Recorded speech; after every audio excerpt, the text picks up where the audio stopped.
We're 20 seconds away from joining Jerry Agar on News Talk 1010. Welcome to the show. I have water somewhere.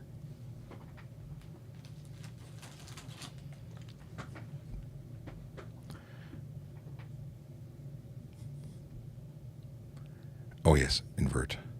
We're 20 seconds away for an hour and a half show. This is going to be the big one. The Jerry Agar Show continues on the iHeartRadio Talk Network. Got a traffic question? You want to get it answered by a traffic cop? Now's your time.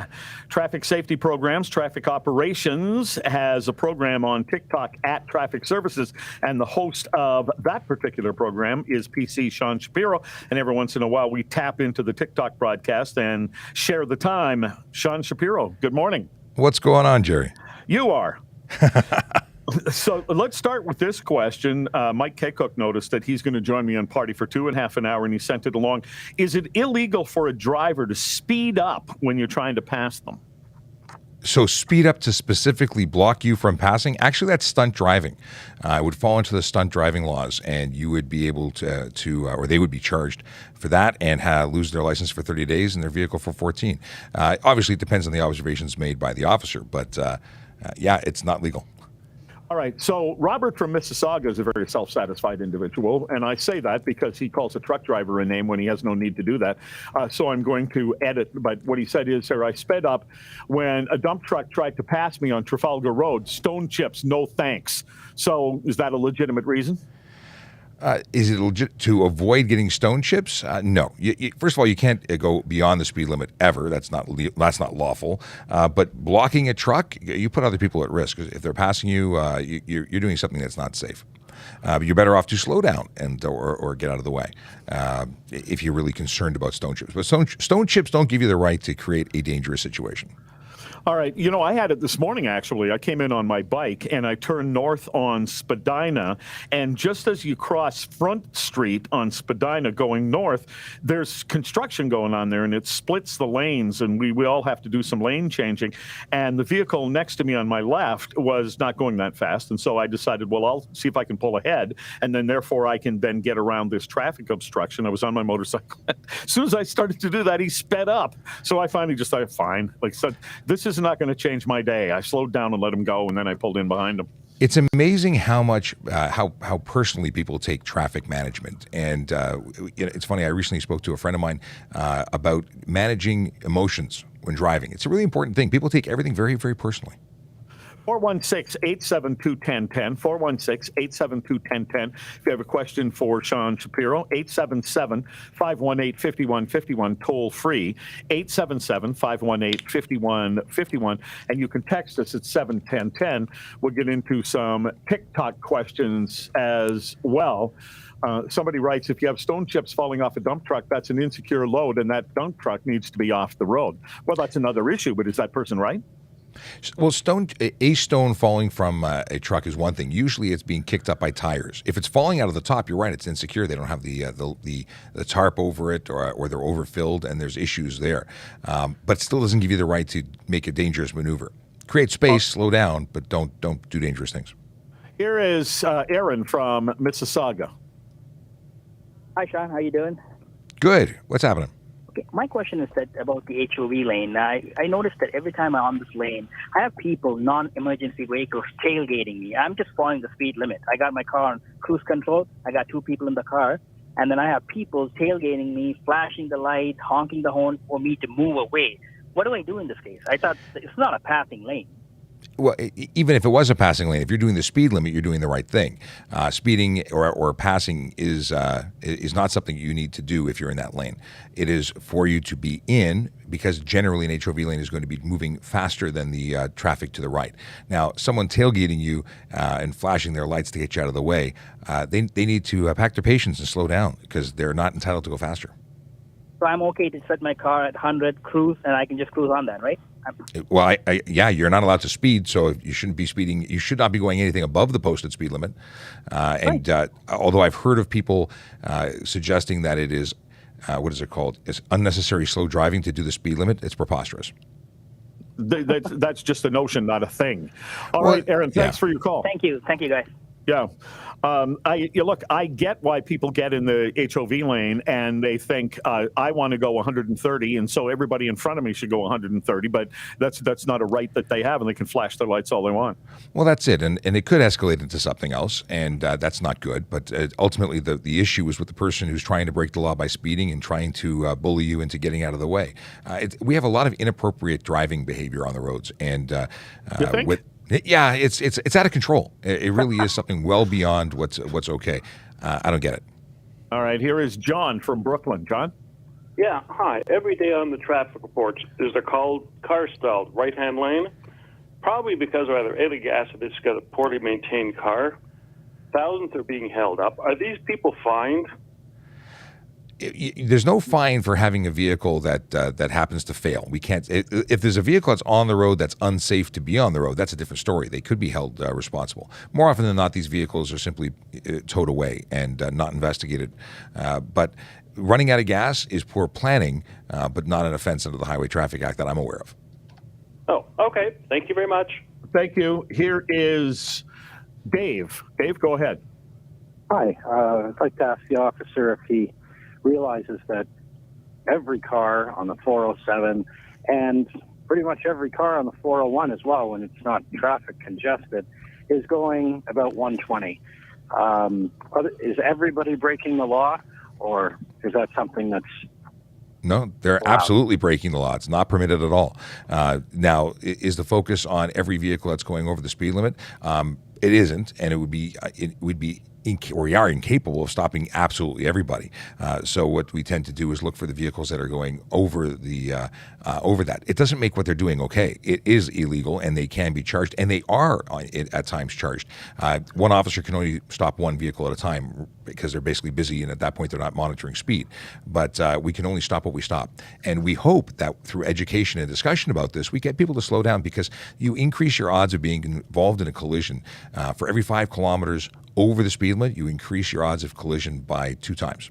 So there's a real reason to slow down. Officer, you know what? That sounds like a political answer, like something Trudeau might say. The honest answer is everybody is going that fast. The honest answer is they're all breaking the law, and they're all entitled to a ticket for it if they were able to be stopped and if it was being enforced. Dave, you called to ask what the law is. He told you. If you don't like it, then you call Trudeau and tell him we need to change speed limits. Okay, well, thanks. I'll slow down to 100 on the highway, and everybody will be honking at me and angry. And you know what? Maybe you start a trend, and everybody follows suit, and we all stop and get safer, and we have less collisions, and we have safer results or fewer injuries as a result. That's the goal. That's the goal. But wait a minute, Dave, don't hang up, because I'm going to ask a devil's advocate question for you here, Sean. And that is, if I'm not disagreeing with you, but you're a police officer and everybody's going 120, the speed limit's 100, everybody's going 120. Are you looking for the guy who decides he's going to go 140? Because the practical aspect is, if everybody's flowing together, you might not want to just start yanking cars out of that flow. So first off, I should say that I'm a Toronto police officer, and the highways that I would be policing on are the Don Valley Parkway and the Fred Gardner Expressway. So 90 kilometers an hour would be the speed limit. And if the flow of if everyone's going once, I'm not going to waste my time with those. I'm looking for the high flyers. I'm looking for someone who's out of the pack. It doesn't make what they're doing correct, but it is impossible for me to stop everybody. Now, if there's no high flyers, I might just pick someone out of the crowd and say, by the way, this is your time. You're going to get the ticket for speeding, and that would still be legitimate. Well, maybe you'll meet Dave someday. There you go. Thanks, Dave. I appreciate Thank you. Yeah, okay. Meanwhile, here's a question from Bob that ties in. Go ahead, Bob. Sorry, but raising the speed limit is a terrible idea with the gas prices the way they are now. And I don't think it's common knowledge, but we should educate people the fact that you can save a ton of money by actually going below the speed limit if you want to in the right-hand lane. And that's what I do. And generally, I'm okay when I do that, except the odd clown flashes their lights at me, even if I'm going the speed limit, for God's sake. So I set my speedometer. Sorry, if it's illegal, is it illegal to go 10 or 15 kilometers below the speed limit if you're in the right-hand lane, minding your own business, and people can pass you, even if everybody else is speeding? There could be a concern if people are making dangerous maneuvers to get around you, if it's so unnecessary. I don't think 10 kilometers is unreasonable. If you were doing 20 or 30 kilometers under the speed limit on a highway setting, I think that might be something that could be creating a dangerous situation. So that's different. But I do agree with you. I set my cruise control at the speed limit. People get very upset with me, and then oddly enough, I end up at the same place at the same time in a populated area in cityscapes. You're not saving any time by going faster. And you're wasting your brakes and you're wasting your gas. Shapiro is with us. He's also on TikTok. We'll delve into some TikTok questions coming up in just a moment and take your calls as well in the next segment on the iHeartRadio Talk Network. It's 9:45. News Talk 1010 Time Saver Traffic. Okay, we'll be on break for about 5 minutes, I'm guessing. So we'll come back to things. Boy, that guy was really upset about the speeding concept. And listen, I am not going to say that we will ticket everybody for going 20 over, because it's impossible for us to stop everybody. But that's not an invitation to speed. It doesn't make it okay. And we'd all be safer if we slowed down. That's without question the fact. Collisions occur, and when they do occur, the damage and the risk to death are higher at higher speeds. It's just what it's going to be. So I appreciate that people don't like that answer, but it is the answer that's the correct one. What is this? I know your jurisdiction is Toronto, but I drive from, what is this? Sorry, jumping into the chat for a second. From Brampton, Niagara Falls, I usually ... I don't have to follow up. Oh, go around 1 to 110A. Oh, I see. Yeah, if you're going 100 to 110, if you're over the posted limit, you are breaking the law. And what I do is I answer the law. I explain what the law says. And if you break the law, that's on you. If you get a ticket, like someone says, you never get a ticket for doing 20 over, it's safe. Well, that's not true, because I have TikToks of guys getting pulled over for 120. Other people have posted it. It happens. Even if it's not me doing it, someone's going to stop you from breaking the law, because if you're standing out of the crowd by doing 120, you're an easy target because you're breaking the law. You're providing yourself. You're putting you're giving your wallet. That's what you're doing. You're offering it up. I have a question. Oh, that's a great question for the radio when we come back in a minute or two. But I'll read it out loud. The question is, can a passenger sleep in my RV bed while I drive? The answer in just a few minutes. Let me see here. I want to see if there's anybody in our Volley. Trafficcop.ca. Trafficcop.ca will get you into our Volley group. Volley is a space where you can ask us questions 24/7, and we give priority to those questions when we're on a show. Our show, Ask a Traffic Cop, is a good example of that. But when we come back, if there's a Volley, we'll try and use that first. So just saying, you might be able to skip the line by joining our community. Now, don't do it just to skip the line. Do it because you want to be part of this community, chatting about traffic and police stuff all the time, because that's what it's for. Because I check it. It's not live chat, but it's live that I get it, and I respond to it when I have time. So it's a thing. Hey, if you don't know who I am, my name is Sean Shapiro. I'm a police constable with the Toronto Police Service, and I go live on the internet and sometimes on the radio like we are now. We're about to come back from break and chat with the folks from News Talk 1010, namely Jerry Agar, the host of that show, because the show's called Jerry Agar Show, the Jerry Agar Show. What just happened here? I got an unknown error. The timeout call expired. I don't know what this error is, but it's a good one. I should take a picture of it. So when I call tech support, I can say, I know what happened. Well, or I don't know what happened, but this is what it said. Okay, I took a picture. Well, let's see what's going on here. 2 minutes till we come back. We got lots of time. We can chat about things for ages. What is this? Somebody just moved to Manitoba. Another Manitoban? Does that mean you might be the second one? All right. If anybody wants to call into News Talk and you're watching from Toronto and you're watching on TikTok or Instagram, the telephone number is 416-872-1010. Or you can also text at 71010 to be getting into their call board. So Jerry will ask me the question on your behalf. Just going to check onto the Volley, open it up so I can see if there's any updates. Volley. Here we go. There was a question yesterday from Volley, and actually that was a good question. Let me go into it. The question was, no, that was not a question. It was a comment. No, we got to hope. Am I in the wrong one? That's general. I want to go into Q&A. All right. It was a question from, who was it? No, that's not the question I want. Here it is. Okay, I can't do this. I can't find it. I thought it was the wrong one. Okay. We're 1 minute away. I'm reading chat from the radio station right now. Okay. Boy, oh boy. 554 people just waiting for Jerry to come back. Any second now. We are going to talk about... Oh, we got a couple of good questions here. Okay, we got talking about kids in car seats. That's a good question. Speed enforcement cameras. That's also a good question. Okay. I've got some help here today. Q is sending me some messages that are coming in from the chat because the chat is bananas. It always is. So it's hard to I can't keep up with it. And Q&A, just so I can check. Still broken. Thanks, TikTok. If you are one. This is the Jerry Agar Show on the iHeartRadio Talk Network. And we're with Sean Shapiro, the PC TikTok traffic cop, and he's usually on TikTok at Traffic Services, but we join in every once in a while and take advantage of the opportunity to get some traffic questions answered. And I have a question actually about my behavior yesterday, now that I think about it, Sean. All right. So here's what happened. I left work and I got on Spadina. I'm headed south in this case toward the Gardner, and we're at a red light, and then the red light changes and a couple of cars go, and the car in front of me doesn't go. So I wait a bit. I'm not one of those people who thinks that you have a half a second to go or I have to angrily honk my horn.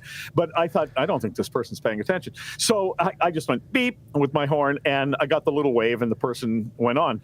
Here's the funny part. Guess who that person was? Becky, guess who that person was? I'm scared. It me? It was you. What happened, Becky? This rarely happens. I stalled my car. Okay. Were you angry when I beeped the horn? No, because it was a polite, and I went, oh, geez, okay. I'm like, and I knew what the problem was. It wasn't like, because especially if I was daydreaming, because that happens to everybody, I would have been really embarrassed, but thankful, like, I would be appreciative that you gave the instead of that where it's like, okay, it just changed. You need to calm down. And then I realized as she pulled away that it was Becky, and then you realized after a bit that it was me. Well, I looked and went, oh, that's Jerry. Yeah. Okay. So, but the real question is it appropriate to beep your horn in that situation? Absolutely. A horn is a communication tool. It's not just like the end of the world horn. It's the, hey, pay attention horn. It's the wake up and, pay attention to what you're doing. You're supposed to be driving. It is a form of communication. I drove in Europe. I actually went to Italy and rented a car, and it's amazing. The horn is an extension of your being there. It's just constant horn, but it's very effective, and it's not angry. It's not aggressive. It's just communication, and it helps people do what they're supposed to be doing, which is focus on the task at hand.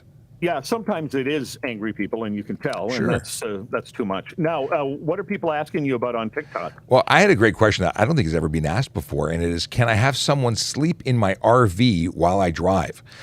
So the RV, there's a difference between a trailered RV and an RV, but they have to be wearing seatbelts if they're inside your RV, is my understanding. If you have a trailer, it's totally different. You cannot leave someone in the trailer. That is I guess a camper. You can't tow someone in the back. I wouldn't want to be in something towed in the back and going to sleep. But if I was in a self-contained RV, there's a bed in the back, I would feel comfortable laying down and sleeping there. You're telling me, well, you're not likely to get pulled over, because how would a cop even know that? That's a separate situation. We wouldn't know. We're not going to pull you over to start inspecting who's in bed and who's not. But my understanding is that they're supposed to be in a seatbelt position while the vehicle's in motion. And so you're not, as a cop, you don't go, I wonder what's going on in that RV. It depends. Well, I'm not going to go there. Okay. If this RV's rocking, the cop comes knocking. That's where we were going. How about one more TikTok question, and we'll go to the calls. Okay, what is this? Can I drive Can I drive alone if the car is insured, but I am not? I have a G2. So this is a common question we get with newer drivers. Mom and dad has a car, it's insured. They want to know if now that they have a G2, can they drive alone? Well, the answer is, as a G2 driver, you can drive any vehicle that's covered under that G stream, so automobiles, light trucks, and so on. Do you have to be listed as an insured party or be insured individually? No, because in Ontario, the vehicle is insured, not the driver. However, insurance companies can choose to include or exclude exclude people. So if you are living with your mom and dad, you should be listed based on the insurance company's requirements, and they could deny you in the event of a claim if you live in the same address, because that's a violation of their, or maybe a violation of their rules. But you can loan your car to any licensed driver. I would, however, check to make sure that license is valid, and you can use the MTO website to do that. It's a free website you can access. Just Google MTO license check. And I think, Jerry, we've talked about this before. It'll tell you if it's valid or not, but it may not tell you what designation it has. All right. Here is Ben from Toronto. Ben, go ahead. Hey, good morning, gentlemen. I normally find this slot or this show very informative. Thank you. But in regards to the call, I think it was from Aaron regarding the HOV lanes and doing exactly the speed limit with people trying to get behind you. I think the TikTok cop's advice was worth about as much as a Tic Tac there. That was a real disservice there. To preface, you might be, yes, you're right, to the letter of the law. But in practicality, you'd be causing, with that recommendation, so many more accidents, so much more frustration, just by human nature. I'm not saying it's right, but it's going to happen, and it does happen. So what you want, Ben, is for me to find a cop who will just make stuff up, like not actually tell you what the law is. I just said, he said the truth, and he's correct by the letter of the law. But that advice, even when you're trained, they say, go with the flow of traffic. He used Europe as an example of how they use the horn in a different way. This would never fly in the highway system of Germany or. Well, we're not in Germany, Ben. Well, we're on the we understand Queensway. That. I keep saying that, but in practical terms. Okay, got your point, Sean. So I got to tell you, in Germany is a great example, and I've driven the Autobahn. You have to know that in Germany, is a higher a caliber of driver because it's harder to get your license. 1, 2, speed limits are strictly enforced where speed limits exist. So the Autobahn has areas in populated areas 80 to 130 kilometers. And if you speed there, you're getting a ticket.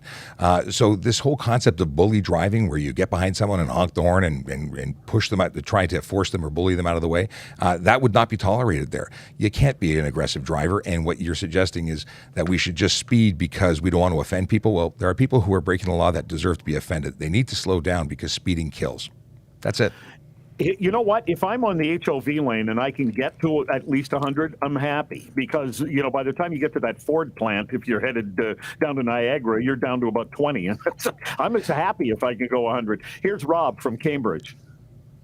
Hi, Jerry. I was just wondering, in the Highway Traffic Act, it says drivers are to stay in the right lane except to overtake slower vehicles, particularly in the city on 4-lane roads.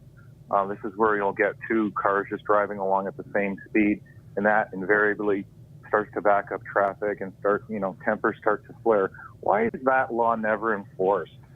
Well, there's a law for unnecessary slow driving, but I'm not familiar with any law that requires everyone to remain in the right lane unless they're passing. Now, there are some signs that are erected that say, stay right except to pass. That's different because that's a sign that would be regulated on highways. But there is no obligation for you to stay to your right lane if you're not passing on city roads or even the highway. All the speed limits, all the lanes have their own or the same speed limit unless there's a sign directing you otherwise.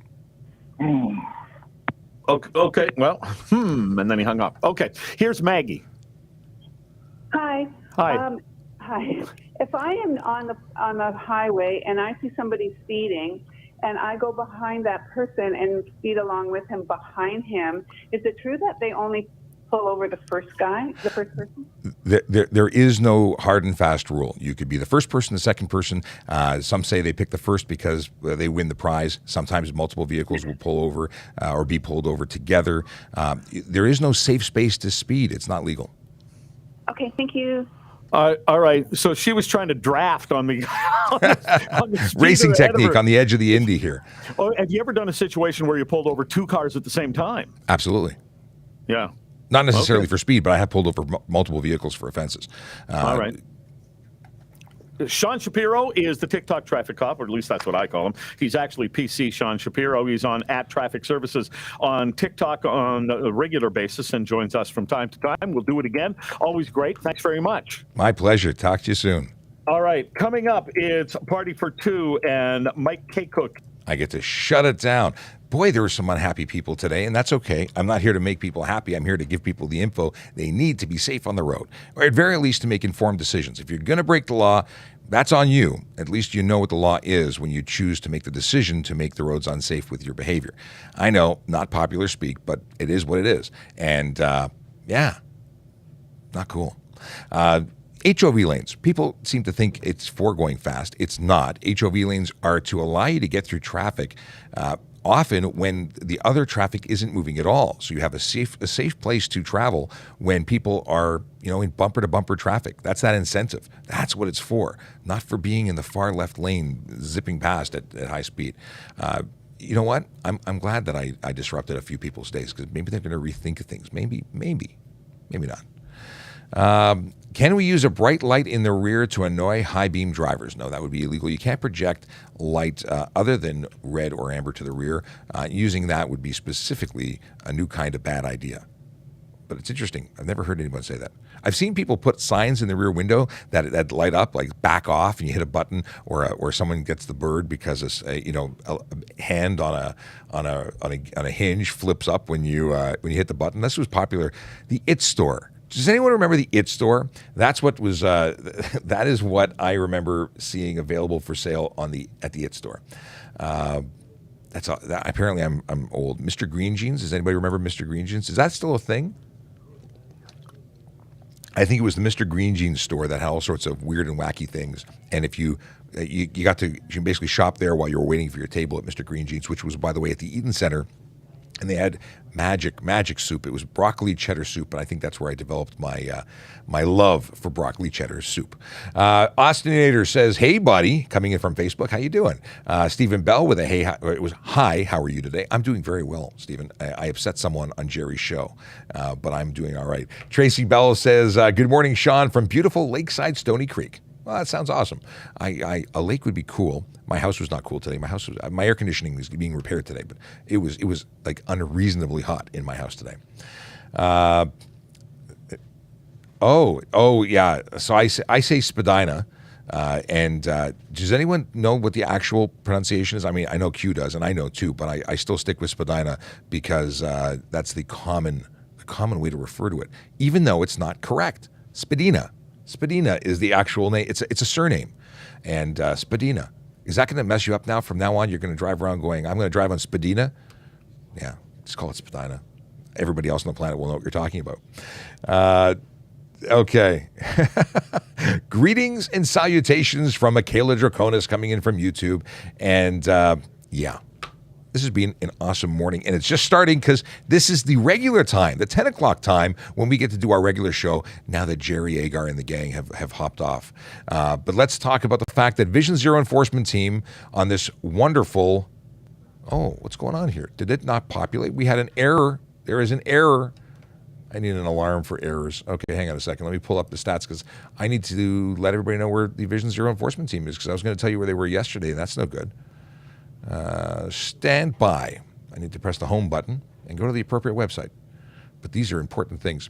Hey, if you have questions, this is a great opportunity to plug how you can ask those questions, because we are in many, many different places.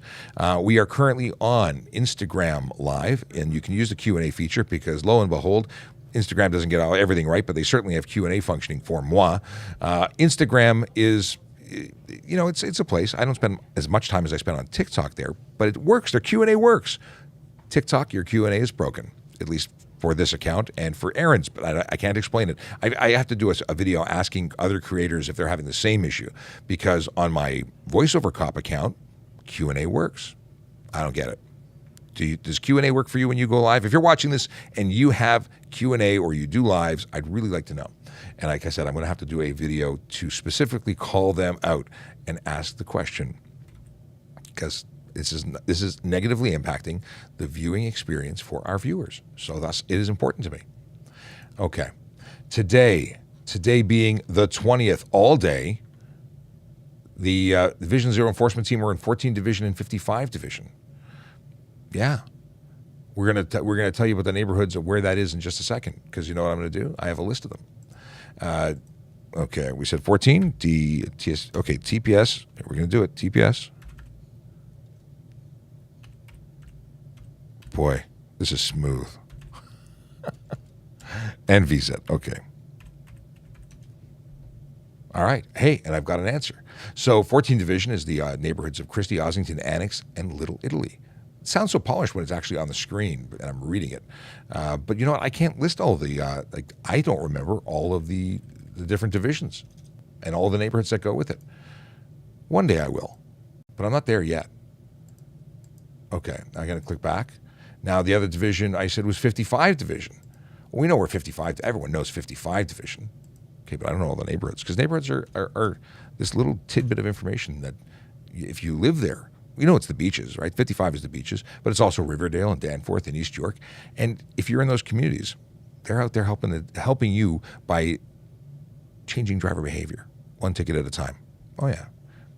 Not everybody likes getting a ticket, but it certainly changes behavior, even if it just one person could save a life. All right. Tyler Sherman says, is camber illegal because I was pulled over by OPP, but got not tickets except for no front plate? Not everybody understands camber and to what degree it would be considered unsafe. They may have thought it was acceptable. Camber, generally speaking, is illegal. It would change the contact patch, the way that your vehicle handles on the road. It's not something that is safe. It also depends on how extreme it is. If it's just a little bit and only on certain tires, maybe they thought it was okay. And I can't really tell you without looking at it.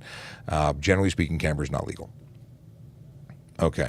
If you're watching on YouTube, Twitch, Twitter, LinkedIn, Facebook, welcome. If you are on anywhere but, well, if you're watching on Facebook, you can ask us questions right in the chat. You can do it on LinkedIn, Twitch, and YouTube as well. However, Twitter, you got to go to trafficcop.ca. Actually, if you're on TikTok, you might benefit from going to trafficcop.ca. What does that do? It brings you to our Volley space. Volley is another platform, because there are so many platforms, but this one rocks because it allows you to communicate directly with me and ask questions, and other people in the community too. Small group, but if you ask questions there, you get priority in the question lineup. All right.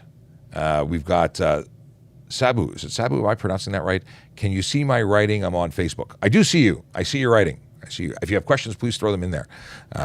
It's a cool thing that we broadcast using a fantastic product called Restream.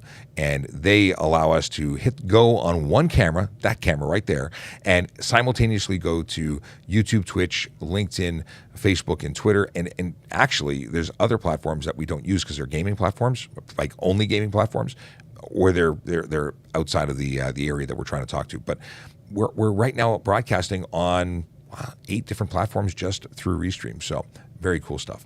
Are roll cages illegal? And fuel cells. Well, fuel cells, if they're installed properly and legally, I imagine they'd be okay. Roll cages, however, true roll cages for racing would require you, if you want to be safe, to wear a helmet and all sorts of, like a Hans device? I don't know how to pronounce it. You need to wear equipment. Otherwise, a minor collision could result in brain damage. What you think is for safety isn't, unless you're doing it all the way. And on a racetrack, so it's not safe for the road, not legal. Okay. Can you daily drive a car with a temp sticker? Your temp sticker is only for the purposes of taking it to the mechanic. So is it a legal plate at that point? If it's safe, you got to have a safety on it. And then that temp sticker, the whole idea of a temp sticker is to get it to a mechanic to be certified and not to drive it as a daily driver. So I'm going to say no. Okay. How come I can't modify my exhaust slightly, but many cars come out of factory very loud? So if a vehicle comes out of factory and is sold in Ontario, it must meet the requirements, whatever those requirements are. I believe it's 74 decibels at idle. But it doesn't matter what you drive. Brand new Honda Civic, which doesn't have a loud exhaust, could get an unnecessary noise violation in the event that it was creating unnecessary noise by way of driver behavior or defect in the hardware or any number of things. So if you play your stereo loud, that's unnecessary noise too. And this, throws people a curveball. You're not allowed to make noise. Now, muffler charges isn't the common charge. Like if your muffler's chopped off and you don't have one, you get a no muffler charge. Improper muffler or no muffler. That's different. You would additionally get a charge for unnecessary noise for making noise. That could be your horn, your stereo, or your muffler. Okay. Stephen Bell says, I'm here until the QA box on TikTok. I've put in a complaint. Oh, good. Yeah, if you're watching us on TikTok, put in a complaint saying it's not working for us. Maybe many voices will make it better. It will definitely improve our ability to answer. Okay. Performance of duty officers shoot gun hit my parked car. Who pays for that? What? So if there's a shooting involving police officers and a round hits your car, I would imagine that the police would be, or if it was a police round, I imagine the police would be responsible. I actually have no idea. It's a very interesting question that has yet, if I could give you an award for asking a question never being asked, Jake here, that would be you, because I don't know the answer. But I would speculate that if we did it, whether it was intentional or unintentional, it would probably be paid for by the service or through our insurance or something, because we would have to have liability coverage. And if it was from another person involved, like if it was, I want to say the bad guy, because usually if someone's shooting, they're not the good guy usually. So the other guy, then maybe your insurance would cover it. I don't know. I want to ask somebody now. I want to find out. Oh, here's an interesting question. If my passenger is watching a movie and the screen is in the front seat, is that illegal?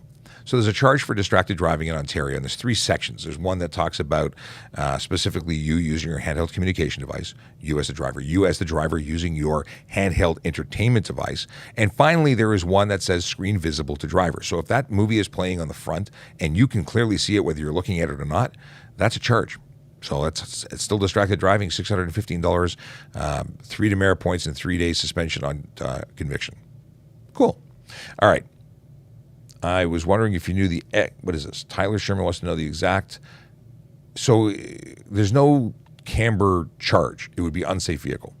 Because if you look at the light, so this is a follow-up. Tyler wants to know about the HTA section for cambered wheels. So I think that would fall under the light vehicle and passenger and light vehicle inspection guide. It would be out of the regulations to be safetied, and if it's out of the regulations to be safetied, it's unsafe. So then you'd lose your license plates, have them seized, and you'd be charged for a drive unsafe vehicle on road. And the charge for unsafe vehicle let's see here, because I can look that up very easily. Unsafe vehicle. Can I find this? Refuse or fail to remove unsafe vehicle from highways, $170. Operate unsafe vehicle on highway contrary to, that's if you don't listen to us after we tell you. Operate unsafe vehicle. It's a no set fine, so it means you go to court and you lose your plates, but it's 84 sub 1 of the Highway Traffic Act. That's where I go. Okay, let's go and say, okay, we already covered that. Okay. We're covered there. We're done with Q&A on Instagram until something else pops up. We have got everybody there good. Let's see what's going on here. For a pocket bike, do you need a license and plate and insurance? What's the rule for those? Pocket bikes are motor vehicles. Now, I don't think they're legal. They're legal for the road. I don't think you can plate them. I think there was a period of time when people did. I imagine a bunch of people got really hurt because they're not safe for the road. So if they have VIN numbers, they would have been platable. But I don't know if that's still the case. You probably have a difficult time getting a plate for it today. It's a motorcycle that is just, pocket bikes. They're ridiculous, in my opinion. Off-road only, at least with today's rules. And I'm trying to remember, did I see them with plates? I seem to think that they used to have plates. But you're talking about a miniature tiny bike that you'd see someone's head over your bumper or your over your hood of your car. You just see the helmet. Just so dangerous. And there was a racing league that had them, I think. Like they'd take them to the track and people would just run them around and crash and slide. Okay. I was hit on Monday. The guy ran the red. His passenger left the scene. What if he fails to report that? What if the passenger fails to report what they saw? So if you were hit, and I don't know, obviously I'm just reading what you've put on. If the driver failed to remain, well, they're eligible for hit and run, right? Failed to remain collision, it's a charge if they didn't exchange their information. The passenger is just a biased witness. Now, maybe that person was wanted for something, and that's why they ran. Police investigation. You call police, you explain to them. I don't know if you were in a vehicle or not, but someone runs, maybe that's worthy of speaking to dispatch, getting some direction. When you go to the collision reporting center, if you were sent to one, include that tidbit of information. But I don't know what else I can tell you about this. Passengers aren't always relevant to an investigation because they're biased. They're usually going to tell you something that corroborates the story of the driver, so they're biased because they're friends of the driver. If they were an unbiased person, like someone in the back of an Uber, their statement has more weight, generally speaking.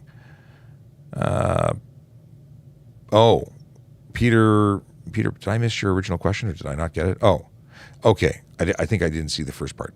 Do red light cameras give tickets to those who turn left and break the left turn traffic light?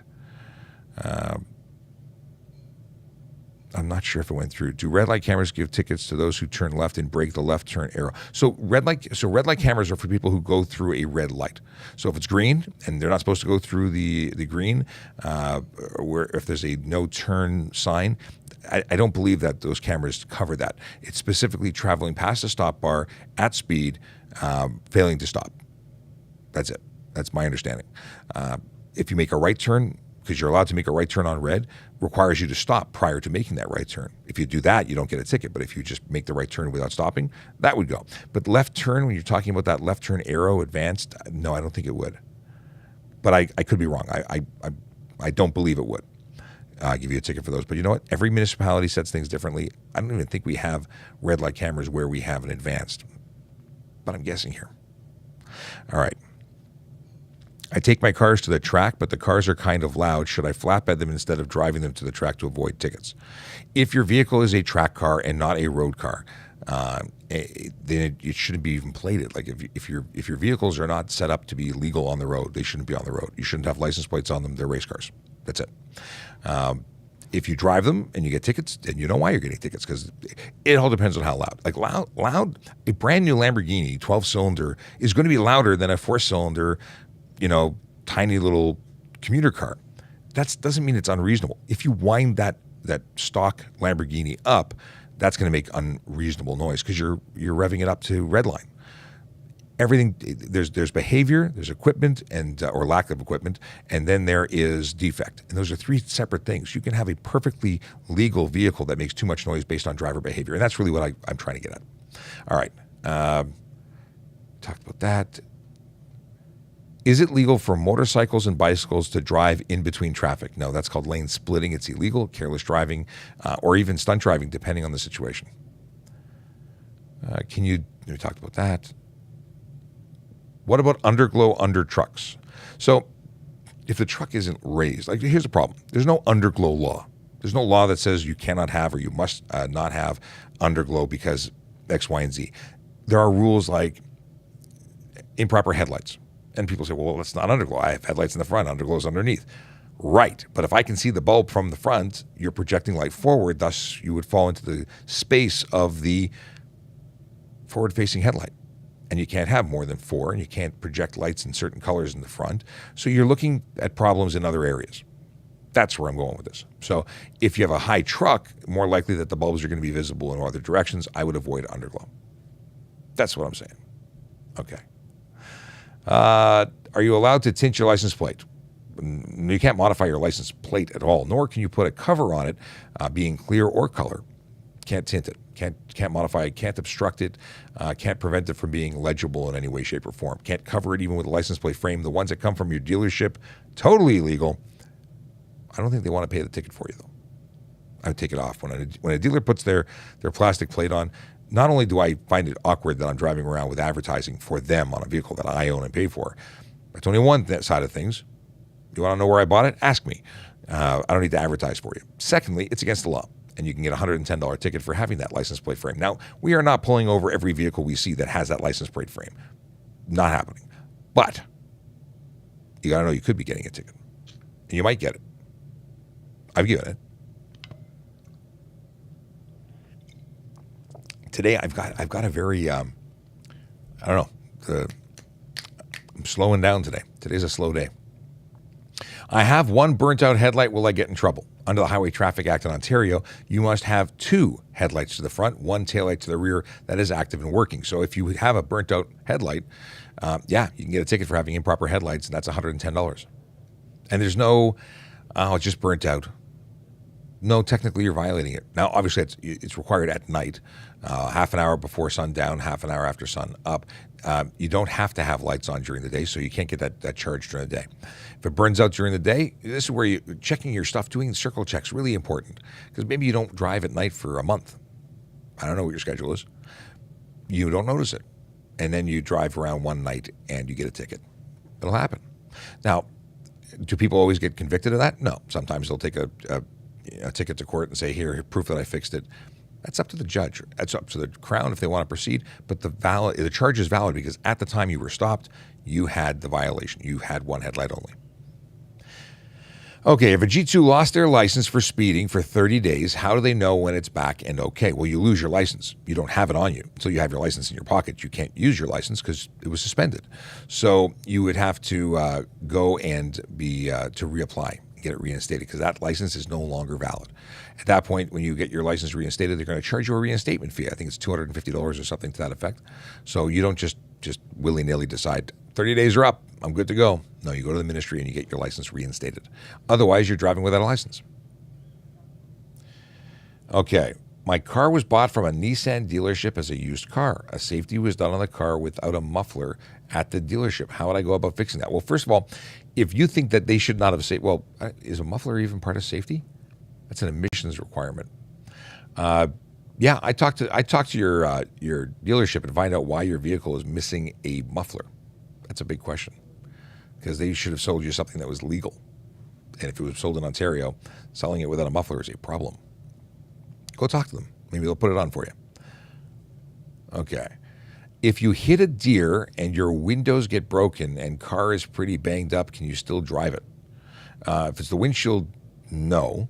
And even if you could drive it, call a tow truck. You know what? You hit something with the front of your vehicle, you could have a delayed or a delayed deployment of your airbags. So you're driving along because you think you can limp home with your broken car, and then your airbags deploy and break your nose or something. You know, I'm just making it's a bad idea. I'd want to get my vehicle checked out and. I'd avoid driving it if it was damaged. If you're talking about a dent in the door, like a deer runs into your door is different than it runs into your front windshield. If it's obstructed or shattered or cracked, no, that's unsafe. So I would not suggest you drive it. I would call it tow. What's the fine for a tinted license plate? I can't speak today. License plate cover, $110. For dirty plate, $110. For obstructed license plate, for plate not plainly legible or I have to look at the wording exactly. But effectively, anything related to your license plate is going to be $110, pretty much. When we have to pay to replace illegible plate? When? If it's illegible. If you have an illegible license plate, if it's peeling, if it's bubbling, all those things could result in a charge, which is $110. Take it to the ministry. If it's covered under there's a 5-year warranty. If it's covered under that 5-year warranty, it won't cost you anything. If it does not get covered for whatever reason, or if it's beyond the warranty period, it might cost you, I think, $52. Things have gone up. It used to be $10 for plates. Can you put your license plate on the dashboard? No, you can't. You have to install it on the front of your vehicle. Oddly enough, the windshield is not in the front of the vehicle. It faces forward, faces the front of your vehicle, but is not the front of the vehicle. So it is something that has to be in the on the front. So I say tow hook adapter, proper mounting place if one exists, or the grill by zip ties even, front of the vehicle. Can police give rides if someone is lost? It is not a requirement, but it is something that if someone is in distress or having a problem, that's what we kind of do. As long as, we wouldn't just leave you in the middle of the road usually. I say usually because there could be something. We're on our way to a gun call. We can't give you a ride to the closest bus stop. But we do have the ability of helping people out if the opportunity is there. We try. Difference between yellow solid line and white solid line. Love this question. It's a good question. So the difference is the direction of travel of the traffic on the other side of that line. So if you are looking to the other side of a yellow line, the traffic should be coming towards you. If you are looking to the other side of a white line, they should be going in the same direction of you. Okay, Sabu says, if I wave thank you by opening my window and bring my arm out to a kind driver who let me in a slow-moving traffic, did I do an illegal act? No. There's no law against waving thank you, or to be more specific, there's no law saying you cannot stick your arm out the window that I'm aware of. I've never heard of anything like that. I'm pretty confident in saying it's not against the law. And if it is, I've done it a lot because I thank people when they let me in. What is it? If I'm wrong, I don't want to be right. got to be. But waving communicating thanks is something we don't do enough. Jeep owners, everyone waves. Harley riders, everybody waves. Being nice to each other, we should do more of that. It's nice. I will add to Q's comment, who says, "Don't hang out your car window. Don't take pictures. Rollers. Not sitting in the seatbelt is different than waving to somebody." I will say this: people who just hang their hand out the window over the ledge, in the event that there's a collision, that hand is going bye-bye. So I don't advocate or suggest people leave their limbs hanging out windows. And speaking of limbs, they were too quick. They left me yesterday, but I was at a stoplight beside a woman and I think her son, and the son had both feet up on the airbag on the passenger dashboard. And by the time I got my window open and tried to get their attention, the light changed and they drove away. That is a surefire way to get severely injured in the event of a collision. And okay, they were not moving in traffic. So what's the risk? Well, what happens if you get rear-ended and your vehicle then gets propelled into the vehicle in front of you and your airbags deploy? Your legs get severely injured. It's not a good day at the office. Okay. Ralph from YouTube says, "I witnessed a motorcycle weaving in traffic and going in between cars. There was no plate visible in the rear fender. The rider had a GoPro on the helmet. Is it even possible to report to police?" So this is a problem. So a description, if you have dash camera, this is all great stuff. We make notes. We look for vehicles of a certain if they're not showing a plate, but they have a distinctive backpack helmet sticker pattern, these things are great because we like to build files looking for vehicles who are doing this kind of thing. But is it reasonable? If you make a report, do you think we're going to get them? No, it's going to be added to the file, and we're going to hope to find them at one point in time. We like to catch those ourselves. And I say we like to because we can actually act on it. It's very difficult if you make a report to have an unknown motorcycle going in a direction. It's unlikely that would go very far. So it doesn't hurt to make the report. I would use the website tps.ca/core, CORE. That would be my suggestion. But I wouldn't. I don't think you're going to find a lot of satisfaction after you do it. Just won't. But it makes you feel good. You can do it. It certainly can't hurt. Okay. How can I remove my 3-day suspension on license? You go get it reinstated at the HTA by the MTO. I want to say that I want to phone a friend. I want to make sure. I earlier said you have to pay for a reinstatement fee. I'm now questioning if I'm correct. I've never been suspended, oddly enough, and I know that with suspensions you generally have to get a reinstatement fee. I think you do. Go to the MTO and then you pay your whatever the cost is. So what happens if your plates get stolen off your truck? Can you get a ticket for not having a plate? Yes. Still your responsibility to display both your plates. So if they're stolen, you got to report them. One, report them stolen. If you don't have a police report, there's really nothing supporting your allegation that they were stolen. And two, you need to go buy new plates. Simple as that. Is the TPS doing ride-alongs or still no because of COVID? Ops still had them on hold. I think you mean OPP. I'm not aware of whether or not they are back. I would say call the employment unit or call any police division that you want to try and get a ride-along and get an idea of what they're doing. I'm not aware. Okay.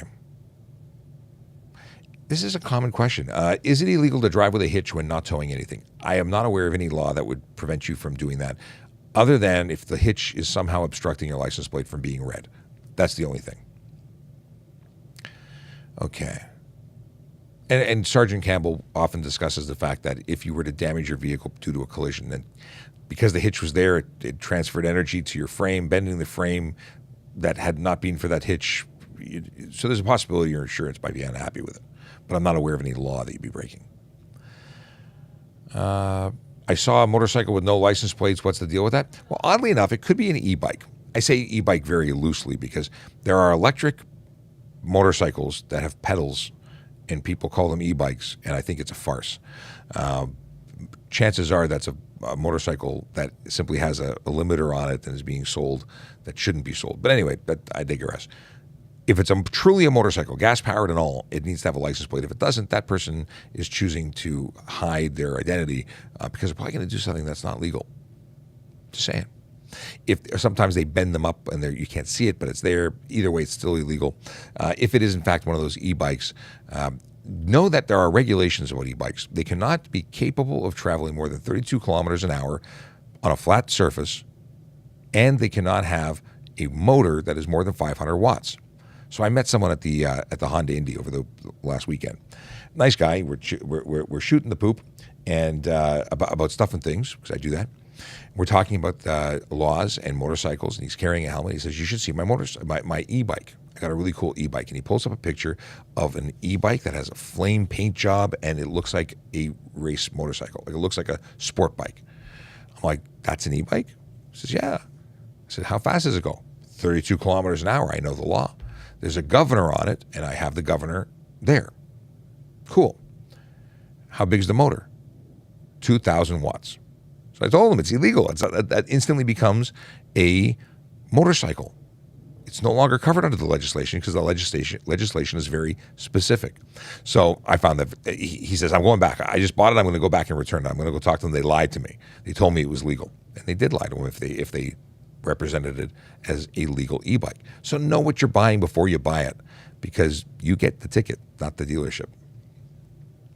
Sabu says, "I always thank the green light when I go through an intersection by waving my hand. It also thank you all law-abiding drivers who have stopped behind the red." You know what? We don't appreciate the little things like people following the rules. I got to tell you, as someone who has been involved in a motor vehicle collision more than once, one on duty, a couple off duty, I really appreciate safe drivers. I am not a fan of those who put lives at risk, because not only do you put my life at risk, you risk the lives of people I care about every day. We all have people, friends and family, who travel throughout the cities, and one bad decision from one driver could change the rest of our lives. I say our lives because if my good friend gets killed or hurt, my life is also affected. It's a community thing. I don't want people I care about. I don't want people I don't care about to get hurt. I don't want anyone to get hurt. But fact of life, it's going to happen. And we talk about Vision Zero all the time, and we accept that minor fender benders are going to happen. We accept that it's not always unicorns and rainbows. Sometimes people get hurt. So if and collisions occur, but we would prefer those to be minor injuries and not the ones leading to serious injury and death. Call me funny that way. Is it illegal to put a lift kit on a truck? There are maximums that make it safe. There's a maximum distance. Your headlights can be off the ground. There's a maximum distance from your body lift kit. There are maximums. Your vehicle tires, the wheels must be covered. They must be under a fender. You must have mud flaps. There's a lot of things that putting lift kits on would make it illegal. So you need to make sure it's legit, or you expect yourself to be ticketed, stopped, and investigated, and possibly pulled off the road because there's just a lot of regulations. Vehicles are sold in a way that they are safe. They're designed to be safe. As soon as you start modifying things, you are really taking liability and chances. And looks are great. Things look cool when you get modified. And when you make them unsafe and you take someone's life because of it, not cool. Bumpers that are really, really high pose a specific risk to pedestrians. And it's just not. I think we need to be a lot more strict on the enforcement of certain things, and vehicles that are severely modified to make them dangerous. And not because you're trying to make them dangerous, but monster trucks shouldn't be on the road. So depends on how lift you're lifting. How lifty you get? I don't know. What do we got here? How slow does someone have to go before impeding the flow of traffic? Well, you have to be impeding the flow of traffic, and it has to be unreasonable. I don't think 10 or 20 kilometers under the speed limit is unreasonable. I think 30 to 40 is. So it's going to be based on the observations of the officer. Are you in the left lane doing 30 to 40 under, or even 20 under? Are people forced to go around you unsafely? Now, they're not necessarily being safe, but you're creating that unsafe environment by putting yourself in a position you shouldn't be in. Even if it's not law that you can't be in the left lane, it's not reasonable. Get over to the right lane. And if you are over to the right lane, I'd leave you alone. And if you're in the left lane, I'd probably have a conversation with you. Even if I don't lay the charge, we're going to have a talk. So how slow is too slow? Depends on the officer. There's no specific number listed. How about people with dogs on their laps as they're driving? Could be careless driving, could be drive while crowded, could be either one of those. At the end of the day, your dog should be tethered in the back seat or crated in the back seat for their safety and yours. What are the rules with emerging on the highway? Should drivers move out of the way? Ideally, we'd love to see, like when I'm just cruising, if I'm just setting and forgetting and just going, I am in the center lane of a 3-lane road, of a 3-lane highway. If I'm passing, I'm going to be in the left lane. If I'm standing at the flow of traffic, which is no more than the speed limit, then I'm going to be in the center lane. If someone's going below the speed limit in front of me and I want to pass them, I'm going to go into the passing lane. But when I'm approaching a on-ramp, I am looking ahead. That's a whole idea of looking at the what's it called? The horizon. I want to look as far forward as I can. If I see traffic coming on and I'm in the right lane, I want to move into the center lane. I want to give room for those people coming in. It's not about fighting for pole position here. We're not racing. Let people in. I will often have to slow down, adjust to create gap because you want that even zipper. You don't want someone to have to hammer the gas to get in safely. You don't want someone to have to reduce their speed to try and find space. It's not about, yes, they have to come in to drive the speed of the highway. They need to accelerate reasonably, but you have to give them room. It's cooperative driving here. So many people are focused on me. Well, them. You know what I mean? All right. Are Lexan windows legal? If they're optically correct and approved, I'm going to say probably not, but I don't know. Lexan window. Why would you want a Lexan window? Is that so it doesn't break? It'd be hard to extract someone from a vehicle after a crash if you can't get through the window. Very often, window punching is exactly what we're doing. Those also, I'm going to say no. I don't. I'm by no means. This is not my wheelhouse. I do not know about Lexan plexiglass windows as an alternative, but I'm going to say I don't think that they're legal. Someone tell me the answer. If you're a mechanic and you're watching, where's master technician? He would know. Okay. He deals with bulletproof vehicles too, I believe. We met in person finally at the at Honda Indy, which is cool. Met a lot of folks that watch us. Really awesome. Can you answer my question, please? Maybe you missed it. I was ticketed for going through an amber. Yes. Clutch wants to know, and the truth is, going through an amber is against the law.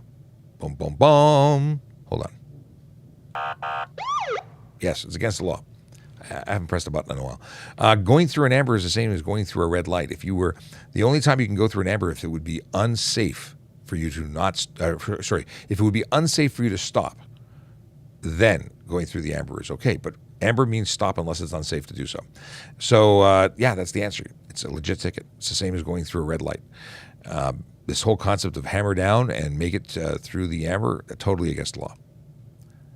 Can you drive barefoot? Yes, legally in Ontario you can. However, we don't suggest it. What happens if you get into a collision? You got no shoes in the car, and now you're walking through a hot surface, possibly that was just on fire, broken glass. Like, we're not talking about a happy day. Have shoes. Even if you be barefoot when you get out of the car, if you want to, after in safe conditions, I would suggest driving with shoes, and even flip flops aren't safe. You could have them. They're legal, but they're not safe because they can become like slide off your feet, get stuck behind pedals, mess up your day. Oh, Q says Lexan isn't recommended for any cars. It scratches easily. That makes sense. It's a softer material, isn't it? It's hard to break, but have you ever seen Lexan after a while after it's installed? It's nearly opaque. Look at half the just forget Lexan. Look at all the plastic plate covers. You can't read the license plates through them because they become so murky. Yeah, I think my belief that they're illegal is an accurate belief, even though it's not based on anything other than a belief. Okay, should dogs be in the back seat with a belt? So with a tether in the back or crated, absolutely. That's the best place. And for children, not comparing children to dogs, but you know what I'm saying. Children should be in the back seat until they're 14 years old because that's the safest place. Even small statured people, just because you're old enough to be in the front seat, or you could be an adult. If you're a shorter person, your risk of injury from airbag deployment is greater than a taller person. So if you are small, you might benefit from being in the back seat. I'm not saying you have to. Obviously, the people who drive who are vertically challenged. However, if you want the safest place is going to be the back seat. Crumple zones and things happen in collisions. Okay. What is a traffic offense that is not a lot of people know? I have to use the reserve brain power for that today. I'm not ready for it. Today is an off day for me. I'm not feeling so hot. I'm feeling off. I'm feeling tired. Possibly because possibly because the air conditioning isn't working and I'm not sleeping well. That's just what it is.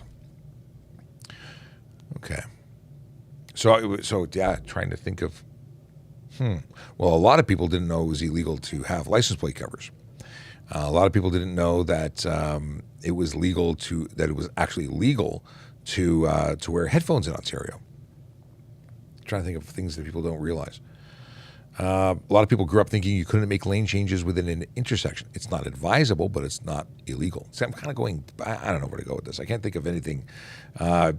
Q reminds that we had the dome light. It's legal to have your interior lights on at night. Not a good idea, but it's legal. So you're saying offenses. I'm saying what's not an offense, because I can't come up with anything that's an offense that people don't know is an offense. Most of it's common sense. Things you shouldn't do, you shouldn't do. What are the fines or consequences of jaywalking, and is this enforced often? Jaywalking is not an offense in Ontario. You're allowed to cross the road outside of an intersection. Now, if you're within 50 meters of a signalized intersection, there is a bylaw. Is it bylaw or HTA? You're supposed to use the crosswalk. You're supposed to cross at the signalized intersection. Not only is it safer, but it's safer. But if there's a 4-mile road with no crosswalk and no lights, then somewhere mid-block is legal. You have to do it safely, but it's legal. Okay. So what do we have here? Okay. How do you ask for help if you're in an Uber car and feel unsafe? How to call 911? 911. You could also say, pull over, I'd like to get out here. You could also record on your phone while you're doing that.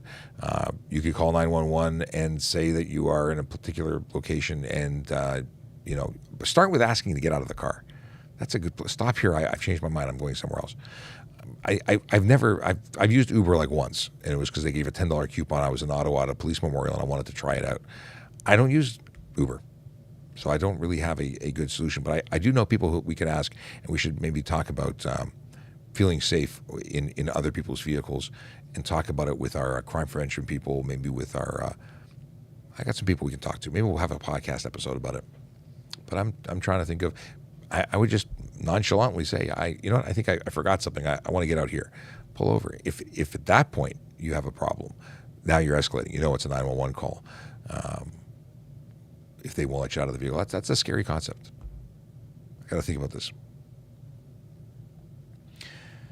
If you rear-ended someone because of ice, are you at fault, or is it no one's fault? The answer to that is it is your fault. So if you're following too close, if you're driving too fast for road conditions, you're still responsible as the driver. You're responsible for whatever that vehicle does. There's no such thing as I'm not at fault after hitting somebody situation. Yeah. Hey, if you want to buy tickets, I'm sorry segueing this way, but I just looked up and I saw a blue line on my screen that says Special Olympics, and it reminded me of the fact that I've not yet said this today. The deal is that you can buy a ticket for a Harley-Davidson raffle. It's harleyraffle.ca, and by doing that, you support Special Olympics Ontario while also increasing your odds of winning a Harley-Davidson motorcycle. That's it. $20 for one ticket, $50 for three. Obviously, buying 3 for $50 is a better deal, so I like that. Volley app, we've talked about it, but I haven't looked down. Let's see if Volley app has some volleys waiting for us. No, traffic.ca, trafficcop.ca. If you want to go there, you can join our volley group. You can talk to us 24/7. I don't answer 24/7. I turn off my phone at night, but if I see questions there, they do become part of the show tomorrow. I will also answer you there. Cool. Okay, I got notifications on my Apple Watch that someone liked our Twitter. Do you use Twitter? Who uses stuff like Twitter? Okay. Grown up, always told never get into a stranger's car.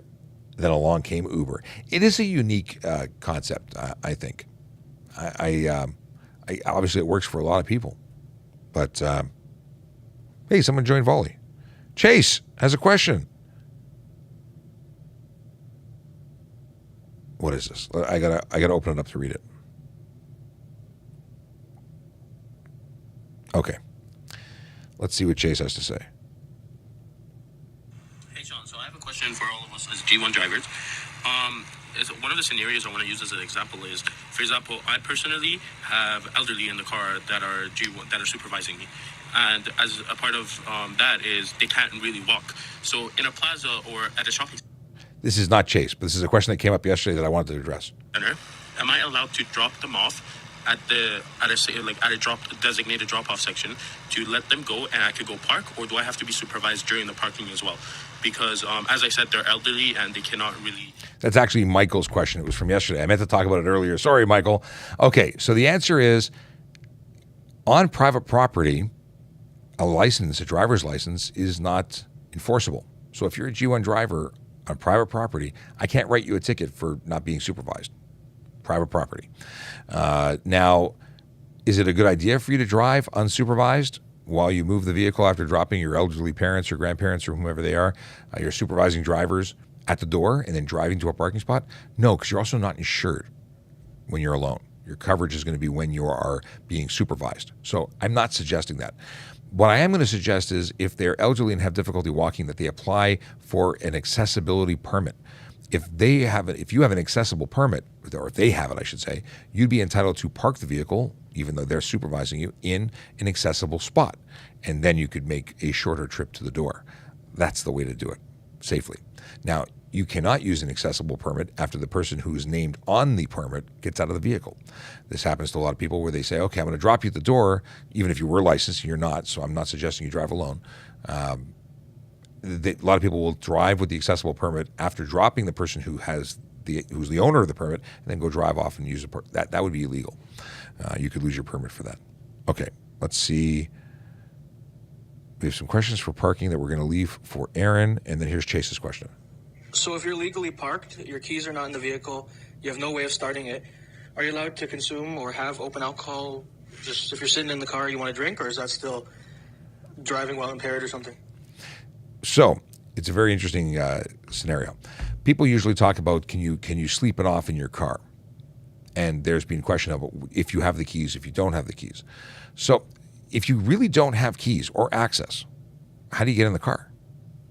I mean, I honestly asked that. I don't know. You can't just hide the key somewhere and then get in the car and sleep it off.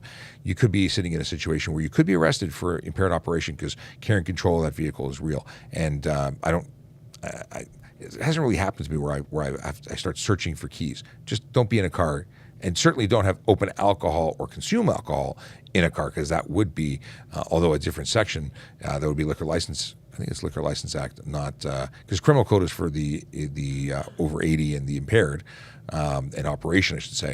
And then you have the Liquor License Act that would cover the consumption inside of open alcohol in a car. So yeah, everything's still active. I'm going to tell you, don't do it.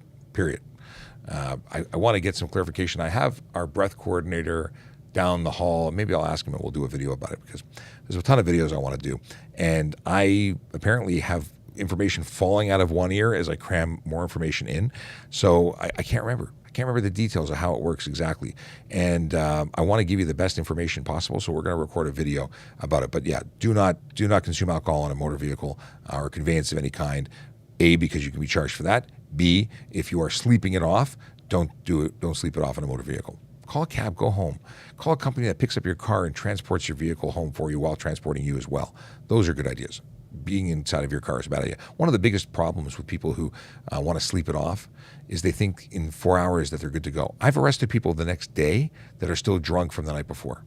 They get home, they take a taxi home, they did all the right things, but they're still drunk when they wake up and they think they're okay. They get in the car, they get into a minor fender bender, which is the situation that I'm referencing in my noggin, is that, the guy had a minor collision, came to investigate the collision, smelled alcohol, had him blow, and, I got to talk to you. We got a question about impaired. He's walking up. We're going to ask him. You don't have to be on camera, but I got to ask you a question. And maybe you can grab a microphone and a set of earphones, and I'll tell you. Here, this is a microphone. Actually, you don't have to hear them because there's nothing to hear. But here's the microphone. You're live now. Okay. So the question is, I'll play you the question. Because it's so much easier than me trying to repeat it. So if you're legally parked, your keys are not in the vehicle, you have no way of starting it, are you allowed to consume or have open alcohol Just if you're sitting in the car, you want to drink, or is That's that Liquor still License Act. You can't consume alcohol in a vehicle, regardless if you have the keys. Okay, so that's confirmed. And then in terms of sleeping it off, this is a bad idea. You can end up being charged because inside of a vehicle, if you are under the influence of alcohol, you're still carrying control. He is nodding for that does not want to be on camera. Okay, cool. So I was in the right place. I said it out loud, and I said it, and I'm like, yeah, I just want to confirm it. So cool. All right, there you go. There you go, folks. Let's see what's going on here.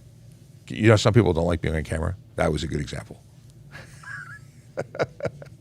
Can I cover my VIN number on my vehicle? So it's funny you say that. You can't remove it, but I've been hearing crime prevention tips saying cover it so that people can't actually make keys to unlock your vehicle. So it's mixed information. There's let me look up the law because I can do that. VIN. Can I look up VIN? Is it VIN number?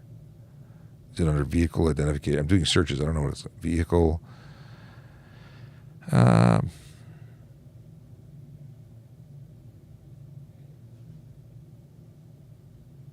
So yeah, you see, if you alter it or deface it or remove it, it's against the law.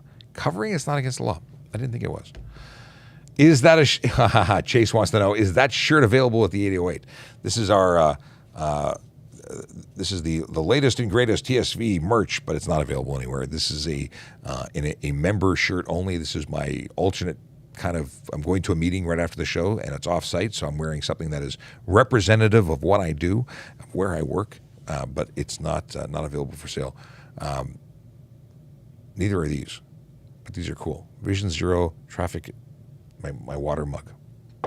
Yes. Not available at the 808 either. Maybe they should be. Okay. I saw a truck. Where is this? Thanks, Mike. I saw your shout out there just now. I saw a truck with wide tires with almost half the tires outside of the body frame without the fender above the tires. Okay. Is that legal or not? You are not legally permitted to have tires that extend beyond the fender. That's why there's fender flare kits, so you can cover them. Not legal to have it extended beyond the bodywork. They also have to have mud flaps to be legal. Like, you got to prevent stone chips and rooster tails and all those things. And aside from just creating an issue when it comes to wet and dirty roads, when it comes to shooting things up, if you were to catch a pedestrian with your tire, you would just do incredible damage. So they're absolutely illegal, and there should be more enforcement on them.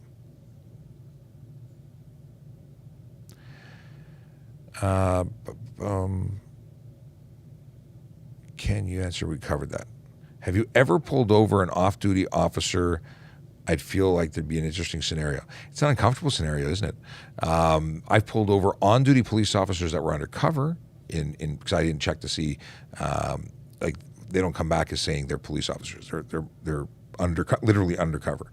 So I've pulled over police officers that are undercover or plainclothes. I've done that. But that's not so undercover because they're legally allowed to do a whole bunch of things, which is why they got pulled over. They're allowed to exceed the speed limit because they were doing something. They got pulled over. It was a no big deal. But yeah, my biggest fear is pulling over someone and it turns out to be an impaired driver. That's a police officer because they're still getting arrested. But man, that's uncomfortable. I haven't had to do it. I did arrest the child of a police officer, and they got charged. It's just what it is. There's no special treatment. Uncomfortable? Oh yeah. Did it happen? Yeah. Okay. What if you're camping and have the car parked but are drinking in and around it? So again, camping or not, you cannot consume alcohol in a car, period. Around it, you're not in the car. Then you're in a campground, you can consume alcohol. Assuming the rules allow you to do that. I don't know anything about camping, I don't camp. But in a motorhome, you can. It's an exemption. You can consume alcohol in a parked motorhome because it is a dual function. It's not considered a vehicle when it's parked in use as a motorhome. So that's the one exemption that I'm aware of. Oh, can you talk about colored window tint? Is it still lets 70% of the light through? Window tint, 70% light comes through. If it's the windows left and right of the driver, that's the only ones we're really concerned about, other than the windshield, which is total prohibition. You can't tint your windshield. And colored reflective tint isn't legal, but colored tint, and you talk about gray tint or tint, gradient tint, it's all color, whether it's gray or it's blue or it's green. You can have no more than 30% light blockage, thus allowing 70% through. Now, if you cannot at night see through because it's dark, and that happens when atmospheric conditions change, it's still illegal to obscure the interior of your vehicle. So you could be charged for that. Somebody wants to explain what Vision Zero is. Vision Zero is awesome. There's basically a concept that the vision for road safety is to have zero deaths. That's the goal. Zero deaths, zero injuries. We want that. At the same time, they acknowledge that minor collisions are going to happen, that you can't make it just stop. So the goal is to reduce the situations through design of roads, making safe spaces for cyclists and vulnerable road users, and reduce speed limits. Or the idea is to make it safer through design and change driver behavior through enforcement and education. So I'm part of that education. The folks that are out there doing the enforcement are doing the enforcement, and then the cities are involved with changing the road designs. You'll notice that in Toronto, we reduced speed limits all over the city. 50s became 40s, 40s became 30s, and that's because a pedestrian being struck at those speeds, at the lower speeds, are more likely to survive. And it's all about that, making sure the people you love and care about come home safe and sound every day. Even you. We want you to. Apparently mod merch still has to happen. I still have that heat transfer material. I still got to make those t-shirts. Yeah, like a year ago, we were gonna make some stuff for the mods, and we haven't done it yet. I have to finalize the design. I got no time. That's my problem. No time. Is there a consequence for wasting 911 time with inappropriate calls? I see this so often. Yeah, you can be charged. I don't know if it's mischief or what the charge is, because I'm not involved with that. But yeah, you call 911 and you're just messing around. Expect to get charged. Somebody asked me on Twitter last night about how to prevent swatting. I honestly have no idea. And I say that because the person who when you make false calls to 911, that's mischief. You can be charged for that. But calls have to be considered, taken seriously. So I've not heard recently of swatting issues. I'm not even sure if swatting has happened in our area, but certainly we have to take calls seriously. And that's my assumption, my belief, because I don't work there.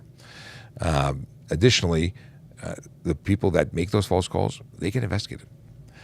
So Q was gracious enough to look up and found the following. False, frivolous, or vexatious 911 calls range from a $100 fine to $5,000 fine for the first offense, and subsequent offenses could be $10,000 each.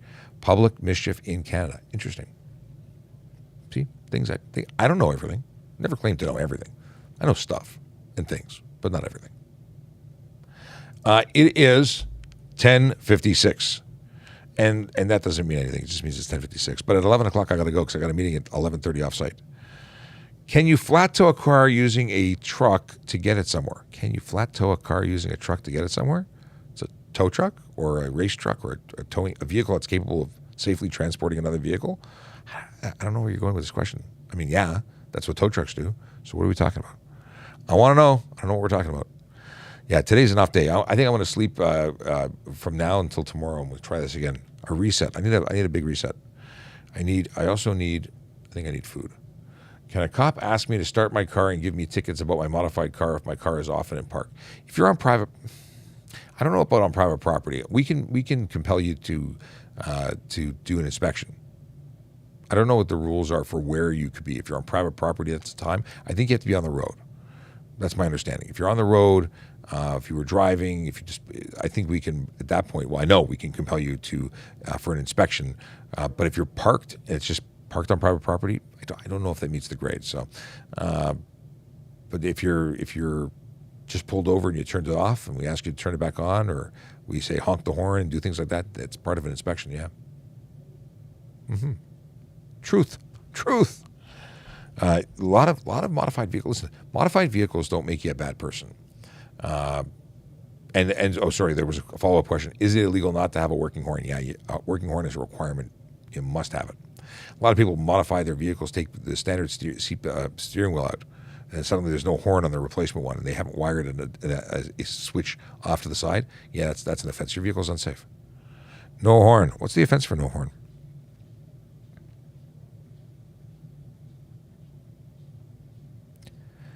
Okay, horn.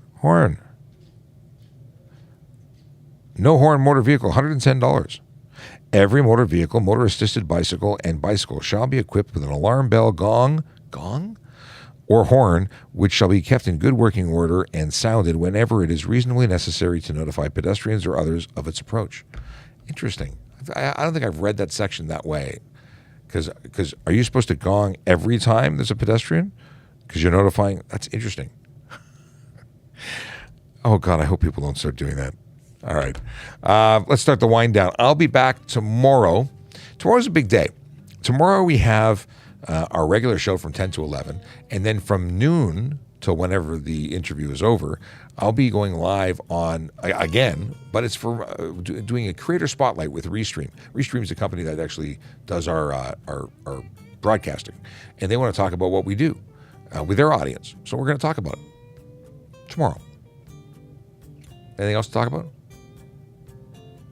Follow us. That's what we talk about. If you don't already follow us, please do. We create content all the time. We talk about traffic safety, traffic law, and sometimes we do it with more energy than we have today. But today's an off day. And I'm not going to be hard on myself about that. I think I deserve to have an off day now and again. Some days I'm on fire. Today's not fire. Today's chill. Just slowing down and breathing. Okay. Here. Sorry, I meant to use regular pickup truck to flat tow a car towing someone's house or what?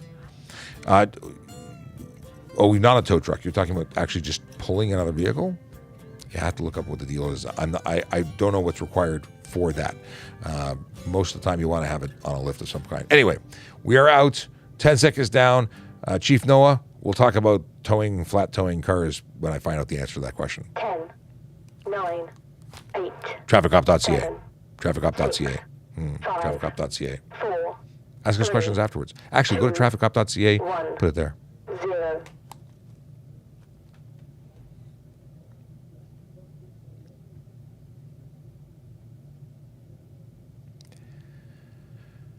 And follow us.